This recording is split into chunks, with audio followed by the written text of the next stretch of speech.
سر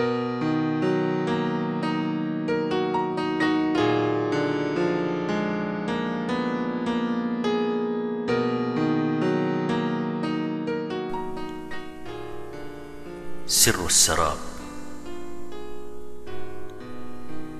للشاعر الكبير عمر أبو ريشة.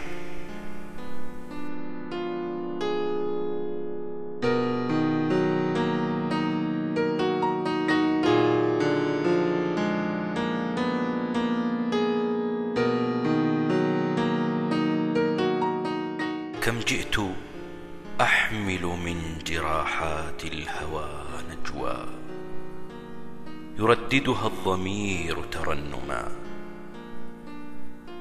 سالت مع الأمل الشهي لترتمي في مسمعيك، فما غمزت لها فما، فخنقتها في خاطري فتساقطت في أدمعي، فشربتها متلعثما، ورجعت أدراجي أصيد من المنى حلما، أنام بأفقه متوهما.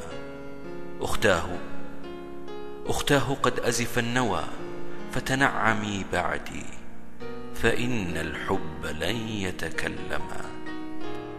لا تحسبيني ساليا إن تلمحي في ناظري هذا الذهول المبهما، إن تهتكي سر السراب وجدته حلم الرمال الهاجعات على الظما.